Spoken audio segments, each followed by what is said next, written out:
अस्सलाम वालेकुम। रोज़ क्या पकाएं, इस टेंशन को दूर करने के लिए मैं चिकन की नई नई रेसिपीज़ लेकर आ रही हूँ।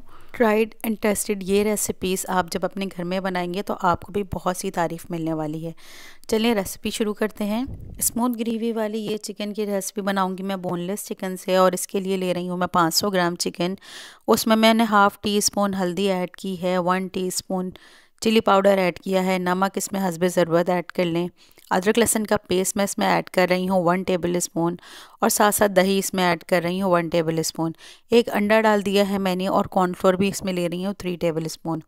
जब मैं इसे मिक्स करने लगी तो मुझे याद आया कि मैंने इसमें सिरका तो ऐड किया ही नहीं, तो फिर मैंने इसमें 1 टेबल स्पून सिरका भी ऐड किया ताकि बहुत अच्छी सी गिलावट वाली चिकन बन जाए। उसके बाद आप इसको मिक्स कर सकते हैं, चाहे तो हाथ से चाहे तो स्पून से। इवनली अगर करना है तो बेहतर है कि आप हाथ से मिक्स कर लें। अच्छी तरह से मिक्स करने के बाद चिकन को मैं आधे घंटे के लिए फ्रिज में रख दूंगी। इस तरह चिकन में जायका बहुत अच्छा बनता है। अब इसकी ग्रेवी बनाने के लिए 2 अदद मीडियम साइज़ के प्याज ले लिए हैं मैंने, और उसे रफली सा कट कर लिया है। और अब फ्राइंग पैन में 2 टेबल स्पून ऑयल के साथ मैं इसको चलाते हुए नरम कर लूँगी। प्याज चाहे हमें कलर देनी हो या ना देनी हो, हमें हमेशा उसको चलाते हुए ही नरम करना चाहिए।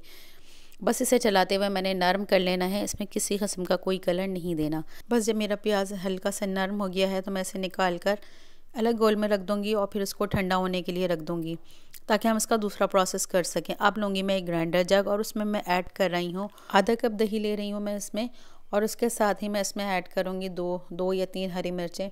अगर आप मिर्चें कम खाते हैं तो 2 यूज़ कर सकते हैं, मैंने 3 ले ली हैं। और साथ साथ मैंने इसमें ऐड किए हैं काजू। अब तक मेरी प्याज अच्छी खासी ठंडी हो चुकी थी तो मैंने प्याज भी इसके अंदर ऐड कर दी है। प्याज ऐड करने के साथ साथ ही मैं इसमें ऐड करूँगी मेलन सीड्स यानी कि 4 मगज़, और उसके साथ मैं इसको 1/3 कप के बराबर मैं इसमें पानी ऐड कर रही हूँ ताकि ये अच्छी तरह से स्मूथ ब्लेंड हो जाए। पानी ऐड करने के बाद मैं इसको अच्छी तरह से ग्राइंड कर लूँगी, और फिर उसके बाद अब हम तैयारी करेंगे चिकन की। चिकन को मैं फ्राइंग पैन में ऑयल डालकर अच्छी तरह से फ्राई करूँगी। पहले हम इसको थोड़ी देर के लिए बिल्कुल टच नहीं करेंगे। जब ये बिल्कुल सी शेप पकड़ लेंगे तो फिर इसके बाद हम इसको हिलाते हुए फ्राई करेंगे, बिल्कुल जैसे कि यूजुअली चिकन फ्राई की जाती है। बस इसे फुल डन नहीं करना है, बस हल्का सा कलर आ जाए तो फिर हम इसे निकाल लेंगे। देख सकते हैं कि बहुत ही प्यारा सा कलर चिकन के ऊपर आ चुका है। अब पैन में ले रही हूँ ऑयल, उसके साथ मैं 2 इलायची और 1-2 सिनेमन स्टिक के टुकड़े ले रही हूँ, 2 छोटे छोटे से। उसको हल्का सा फ्राई करूँगी ताकि ऑयल में खुशबू आ जाए। उसको हिला लूँगी, और उसके बाद इस ऑयल में ऐड करूँगी मैं अदरक लहसुन का पेस्ट 1 टीस्पून। अदरक लहसुन के पेस्ट के साथ मैं इसमें मिर्ची ऐड कर रही हूँ, धनिया पाउडर और नमक ऐड किया, और इसको अच्छे से मिक्स किया। बस इसे हल्का सा मिक्स करने के बाद मैं इसमें पानी ऐड करूँगी ताकि मसाले हमारे जल ना जाएं। और पानी ऐड करने के बाद मैं इसको थोड़ा सा और भून लूँगी ताकि मसालों की कच्ची सी स्मेल जो होती है वो ख़त्म हो जाए। अब ब्लेंड किया हुआ दही और प्याज वाला मिक्सचर मैं इसमें ऐड कर रही हूँ, और बस इसके अंदर मैं मज़ीद कोई इजाफ़ी पानी ऐड नहीं करूँगी। बस इसको इसी तरह से भून लेंगे थोड़ी देर के लिए। जब यह अच्छी तरह से मसाले और दही एक जान हो जाए और पकने लगे तो इसे चलाते हुए भून लेना है बहुत अच्छी तरीक़े से, छोड़ना नहीं है, क्योंकि हमने जब इसमें काजू ऐड किया है तो काजू जो है वो नीचे लगने लगता है। तो बस इसे चलाना है, और फिर उसके बाद जब इसका रंग हमें ऐसे लगे कि तेल ऊपर सा आ गया है तो फिर हम इसके अंदर फ्राई की हुई चिकन ऐड करेंगे, और फिर इसको हल्का सा मिक्स करेंगे। और जिसमें हमने चिकन में जो थोड़ी सी कसर छोड़ी थी वो इसमें अब जाकर पकने लगा है।